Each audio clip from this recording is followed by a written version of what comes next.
তুই প্রতিদিন একটা বটলে খরচ করলি যা, অন্য কোনো কাম কাজ নাই তোর? ফাদিল অন্য কাম কর। আবার এটা ধরছে, এটা মনটা কান কুন গরম করে আলাই ফাজিল। বেশি কথা কয়, বেশি বুঝে দিছে নেভার যা।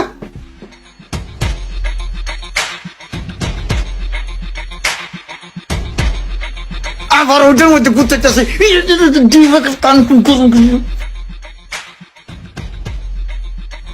এবারে হন, একটা খুশি সংবাদ আছে।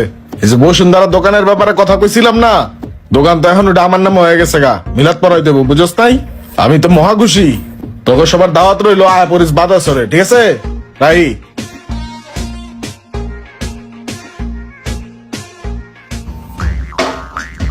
এই মোশারেফ, আমি আগে ওই যে সোহাগ ভাইয়ের দোকানে কাম করতাম, বুঝছস? সোহাগ ভাইয়ের মুড সবসময় 100 থাকে, বুঝছস? একদিন কি হয়েছে হুন, আমি গেছি এর কাছে মাউস টাউস ঠিক করার লিগে। পরে কি হয়েছে, বেলাল, তুমি যে টাকাটি নিছ বলছিলা গাড়ি আজকে বুঝাই দিবা, তো গাড়িটা বুঝাই দাও। ঠিক আছে, গাড়ি বুঝাই দিম। তা গাড়ির কাছে চল। আচ্ছা ঠিক আছে, তাহলে চলো গাড়ির কাছে যাই। এই যে এটা তোর গাড়ি, ভালো করে বুঝাল।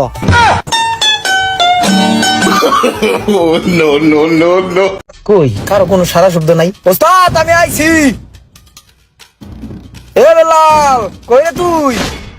ইরে নাড়ার করে নাড়া, তুই আবার আইসোস? ওস্তাদ আসসালামু আলাইকুম। ওয়ালাইকুম আসসালাম। আমরা এ পড়ছি ওস্তাদ। কে তুমি ভাই? চিনলাম না তো। হ্যাঁ চিনেন নাই? আমি ইমরান, ইমরান আপনার গ্যারেজের হেড মিস্ত্রি ইমরান। সোহাগ ভাই, সোহাগ ভাই এদিকে আসেন তো। ওই বেড়া, ওস্তাদি কি বর্তমানে নেশা পানি করতেছেন? আমি এই গ্যারেজের হেড মিস্ত্রি, আমারই চিন্তাছে না। বস এখানে কাউরে চেনে না। সালাম আলাইকুম ওস্তাদ। ওয়ালাইকুম আসসালাম। কি কোনো সমস্যা? মাইর খাওয়া আইছো? কোন গাড়ি লইছো? গাড়ি কই তোমার? কেমনে মাইর খাওয়াইছো গাড়ি? আরে আমি মার খাইতাম কি লিগা? আমি মার খাওয়া গাড়ি ঠিক করি, আমি এই গ্যারেজের হেড মিস্ত্রি। তুমি হেড মিস্ত্রি, তাহলে আমি কি? ওস্তাদ কি কই বেড়ায়? রেক কেলাইছেন, হেড মিস্ত্রি রেক কেলাইছেন, তাহলে আমি কি ডিলেট?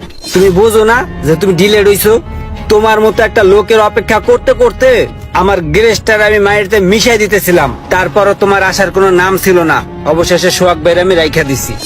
তুমি যখন যা বলছো আমি তোমার প্রত্যেকটা কথা শুনছি। তুমি যখন টাকা চাইছো আমি তোমার টাকা দিছি। তোমার দিয়ে আমার বহুত লস হয়েছে। আজকের থেকে এই গ্যারেজে তোমার কোনো জায়গা নাই। বাইরাও। এই বেলাল, গ্যারেজেতে দইরা বাইর করে দেওয়া রে। এই বাইরা। এরকম অনেক কর্মচারী আছে যারা নিজেরাই নিজেদের অবস্থান নষ্ট করে, নিজেদের সম্মানটা নিজেরা রাখতে পারে না। সময় থাকতে সাবধান হবেন। এই গল্পটা থেকে কে কে শিক্ষা নিলেন একটু কমেন্ট করে জানাবেন, আর এই ভিডিওটা ভালো লাগলে একটু শেয়ার দিয়ে দিবেন।